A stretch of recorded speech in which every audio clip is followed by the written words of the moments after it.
Nothing I did was working. The more I tried, the more out of control my eating became. Then, I did something I hadn't tried before. I became a savvy detective and figured things out. If I can do it, so can you.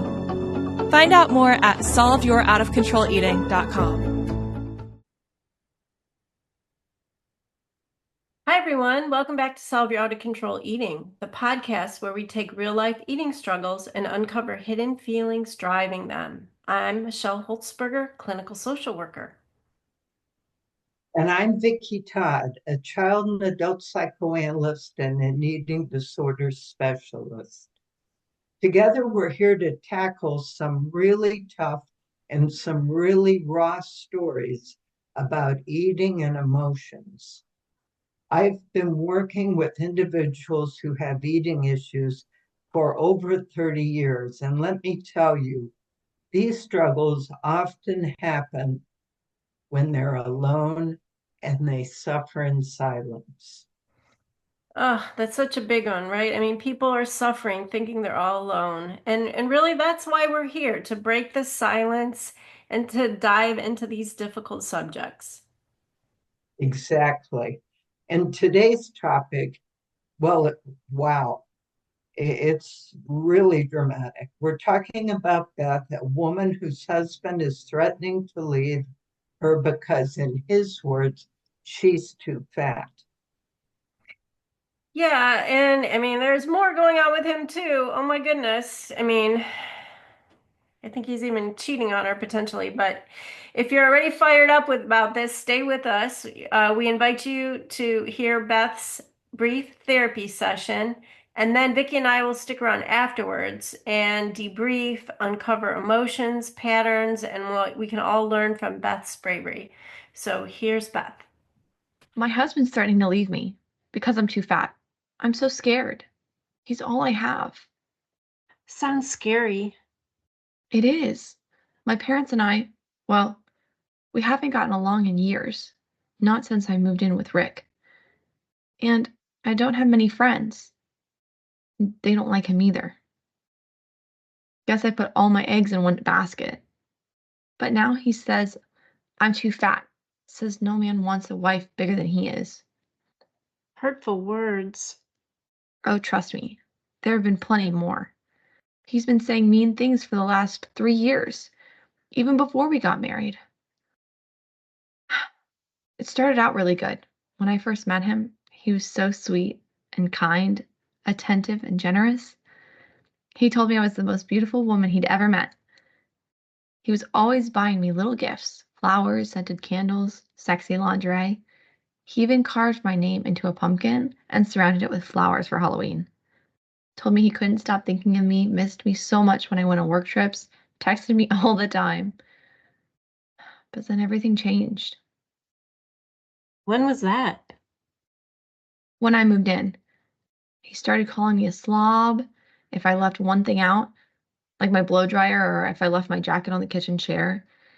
And he said I'm terrible at managing money, so he handles our finances.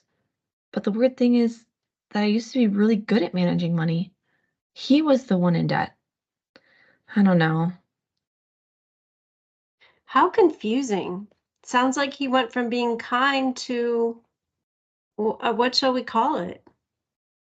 My friends call it controlling, What do you call it? bossy. But he's right. I can be kind of a mess sometimes, like when I'm cooking, and I do spend too much money on makeup and hair products. Plus, I have to keep my therapy a secret. He wouldn't want me spending the money. But in the past year and a half, it's gotten really bad, and I need help.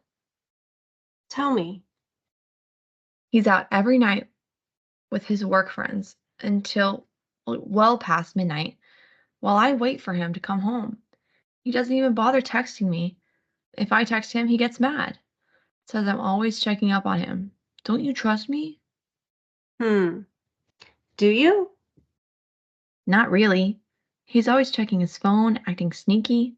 Yesterday he told me he would be home on time so I cooked dinner, but he didn't show up until after I went to bed. How did that make you feel? Sad. Sad or mad? Sad. When he does this to me, well, that's when I eat. I've put on 30 pounds in the last 3 months. When I started eating sweets, I just can't stop. I hide them in the trunk of my car so Rick doesn't see them. When I bag up the wrappers and take them down to the dumpster before he gets home in case he goes through the trash. I know it sounds childish, but I feel so anxious all the time, and food helps. The other day, he was berating me for being fat. He told me he could barely keep his hands off the women at work, which makes me wonder about what he's doing at night. What do you suppose is happening? Well, if he can barely keep his hands off the women at work, I doubt he's keeping his hands off the women in bars. And I keep getting, urinary tract infections. What do you make of that? Well, I think he's screwing around and bringing cooties home to me. And yet you stay? Well, I love him. And besides, where would I go? Good question. Maybe my cousins? I could stay with her for a while. But I really want to lose weight and save my marriage. I try, but I can't stop eating. I beg him to give me another chance, but then I don't change. And now he's saying he's going to file for divorce if I don't lose the weight.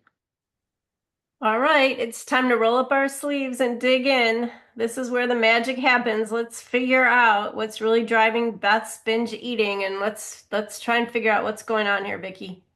Okay, I think the place to start, and this is what I do in every therapy session, is putting ourselves in Beth's shoes. So I think that way we can better understand her feelings. Okay, all right. Now we don't have a ton of background information here, but what we do know is that she was really quite smitten by this guy. Well, yeah, I mean, And he was totally charming. My goodness, who wouldn't be? exactly, I mean, he really poured it on thick. I mean, hearts around the pumpkin name and everything. Oh my gosh. right. I mean, sounds pretty nice, right, Vicky? I know it. I know.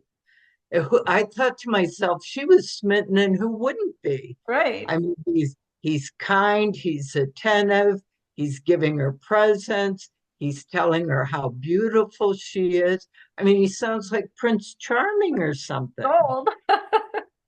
But the parents and the friends were not smitten by him. Mm, They viewed him as controlling. So they were picking up on something that Beth was kind of oblivious to at yeah, this. love is blind, right? Right, right. But despite the parents' feelings and despite the friends' feelings, she moved in. And at that point, everything changed. So let's look at the material and see what happened here. I mean, I find it hard to believe that Beth overnight becomes a slob. Right, absolutely not. And she describes the most minuscule things. I left my jacket on the kitchen chair. I didn't put away the blow dryer. I mean, very minor kind of Right, things. right. He And then labels her. and then she also suddenly, goes from being capable of managing money to not capable. I mean, he jumps in there right away with the purse strings, I guess is what I'm trying to say. Exactly, Yeah, exactly. When in fact, according to Beth, she was always very good with her finances. It was him that was in debt when she met him. right, right. But even that, Michelle, there's a part of her that knows because she has a good thinker. It's overwhelmed, but she has a good thinker. So part of her knows that that's nonsense, and another part buys it because, oh, you know what? I do spend too much money on hair products and makeup. So Right. she rationalizes it. But worst of all, according to him, she is too fat. And she tells us she gained 30 pounds in 3 months, which would be a lot. So we got to wonder here, what happened? Why did Beth get fat? Right. And we've got to look at all the different feelings that are going on with her. Exactly. Because that's I where mean, the magic begins. I mean, is when you right, take step back, zoom out, or zoom in, look into your inside and figure out what feelings are going on, right? right. But, we've talked about the fact that she's isolated here. So she's isolated from her family and friends. And by every account, she tells us she's being emotionally abused by Prince Charming. Right. He's constantly criticizing her. He's not telling her when he's coming home. He's given her cooties.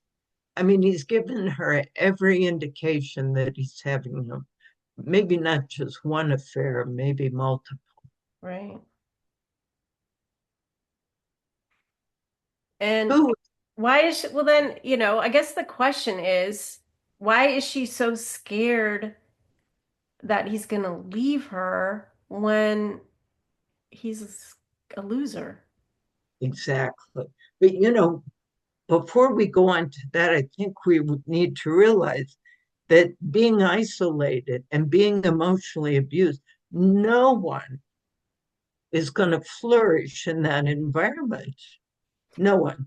Yeah, you can't problem solve, you can't think things through. No, you You're just can't think in this straight at all. toxic nightmare. It is. And then you add the commitment of marriage on top of it. I'm sure she Exactly. feels that she wants this to be the real thing and she made the commitment and that's important. So then you add that layer on top of it and she's got herself in a hot little mess. Exactly. And she mentioned all kinds of feelings. Like the ones I wrote down are scared. Yeah, terrified, right? That he's gonna leave her. Right. I mean, where am I going to go? Remember, she said, he's all I have. Right. Where am I going to go? She's sad. Yeah, she says she's sad because that's what a feeling she can allow herself to have, right? Right, I mean, right. because if she gets furious, then the whole thing is just gonna explode. So she only lets herself be sad. It turns the anger in, turns into sadness and depression. That's just a classic thing that happens. Exactly. So, and the therapist even kind of pushed her a little bit. Are you sad or are you mad? Total denial when it came to mad. And in our lingo, Michelle, that's what we call missing feelings. Right. I mean, in a therapy session, a good therapist listens for feelings, and then they also notice what's going on here. Like she's telling me this story, and 1 + 2 = 3, but 1 + 2 is not equaling 3. The normal response to this level of emotional abuse is to be really angry. Right. And that's the missing feeling. And I believe that's what drives the eating. That's She gotta can know be. about these other feelings, but I think it's the anger that she's shoving down inside her with food. And she can't know about it and she can't deal with it. Right. And there may even also be a piece of the puzzle at the fact that it's sweets because Yeah, she's craving the love, right? And so sweets are exactly. a substitute for mother's love that she didn't get, love she's not getting. Exactly. Yeah, But the thing is, if she could be mad, the mad would save her. When I go out in the community and I talk to parents about their children's feelings, I always say to them, If you don't let your children have their mad feelings, you're going to raise a victim. Well, that's And powerful. Say that again. if you don't let your children have their mad feelings, you're going to raise a victim Victim. because their mad feelings would save them. If they aren't being treated properly, they're going to get mad. And that's the normal reaction. So they learn young to stand up for themselves. Exactly. And if they can't, then they're a doormat Yeah. and people can run all over them. And that's what's happening here with Beth. He's just running all over her. He says he's going to leave. Do you think he's going to leave?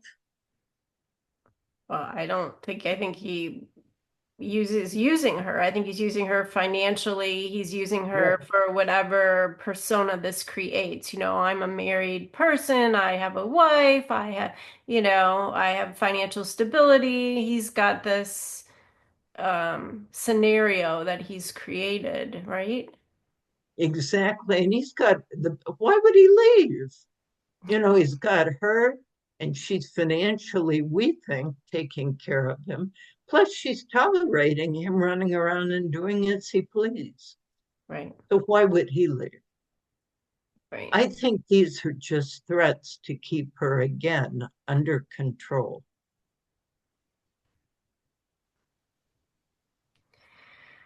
So, I mean, we've got the controlling, the manipulative. So he's classic narcissist. Right. That's what I think too. Yeah. The love bombing, the controlling behavior, the manipulation, how he isolates her from family and friends, textbook narcissist. And Is he going to change? No. Why should he? Is he going to leave? No, I don't think he's going to leave. But so where does that leave Beth? And unfortunately, right where she is. But she has taken a big step by getting help. and she's, sneaking around doing it. So she realizes she needs help and she needs support and she's breaking free of the isolation. So for other people out there in these situations, the very first step is to break the isolation. Start talking to people around you. If you can get to therapy, get to therapy. But if you can't, you gotta confide in someone and not keep everything bottled up inside and shoving it all down with more food. That's the first step.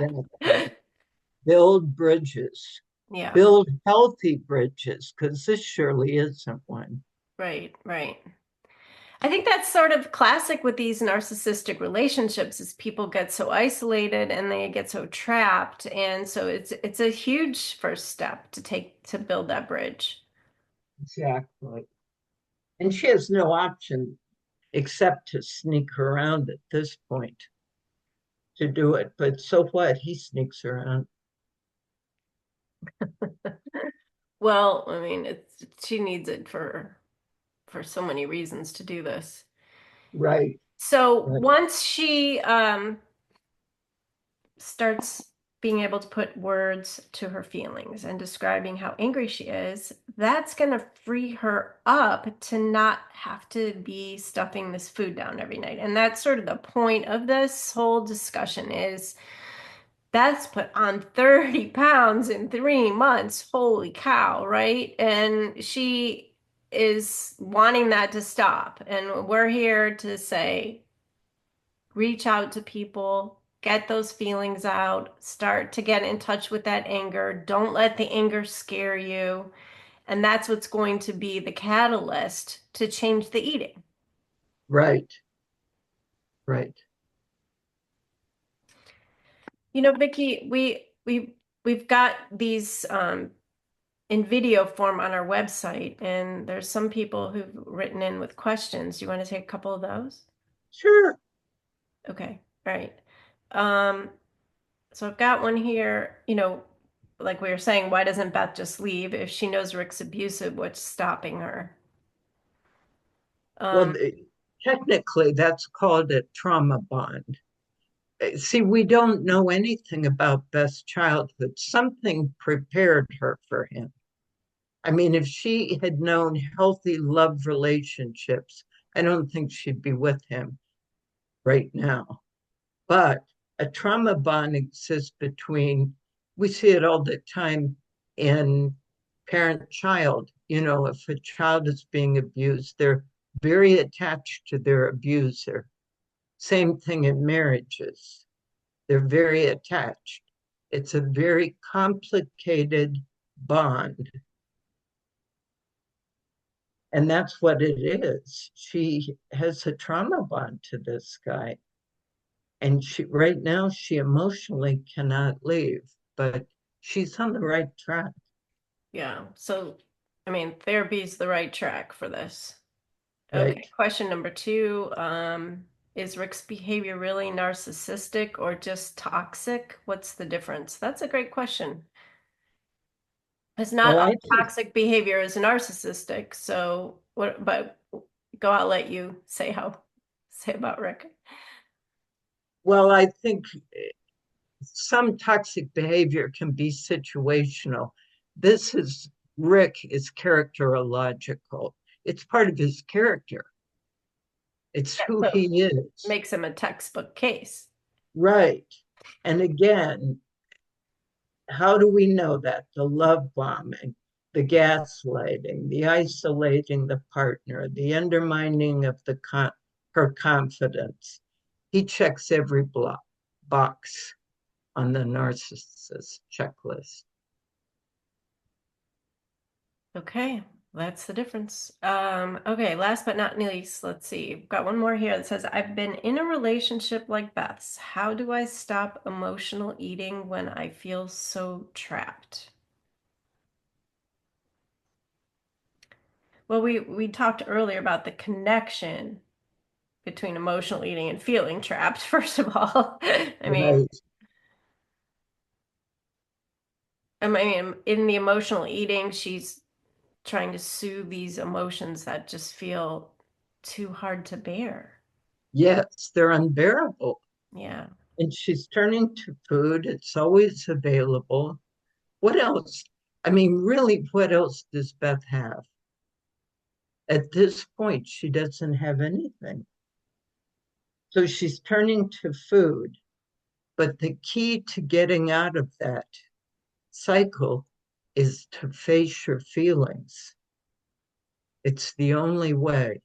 I mean, I hear a lot of times from different patients, there's these behavioral techniques they can do.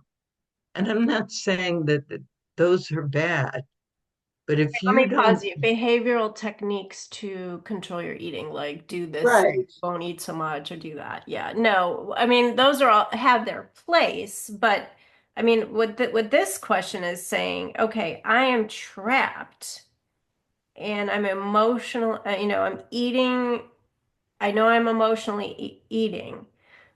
So these behavioral tricks, it's not really the right place for this. So you've got to go no, deep on this.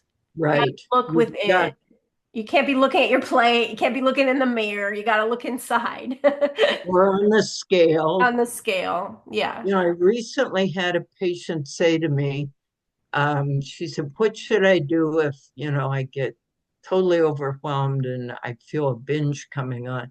And she looked at me and she said, and don't tell me to breathe. Perfect, right?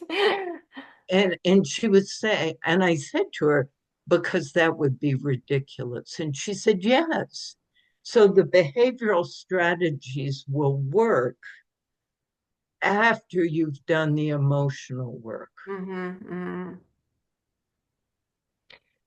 Vicki, for people who have a spiritual bent, I mean, people of faith, right? I mean, I think the first step is to have that quiet time in the morning and to just say in that silence, why am I doing this? Help me. What am I feeling? What am I feeling?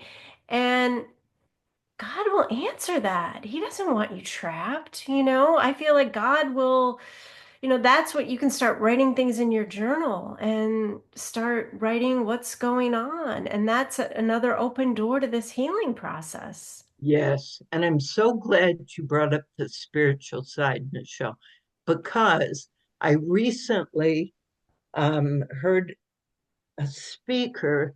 Let me think, was it Princeton? I think, I'm not sure exactly. It was an Ivy League school. And he said the most successful patients are those who also have a spiritual component in their treatment. Mm-hmm. And I've heard it locally from a woman who does, or a PhD who works with people with drug addictions and alcoholism, how important that spiritual part is for people's recovery. Well, in my own experience, I mean, I've seen people who can get healing very fast when they open this doorway. And when they Right. invite God in, God zooms in sometimes very fast and gives them these insights. And it's a deep, deep insight. And they get a healing and are able to make changes that for people who don't open that doorway, it may take a lot longer and Right. just kind of plod along slowly, slowly. But asking God to help just creates an entirely different dynamic. Right.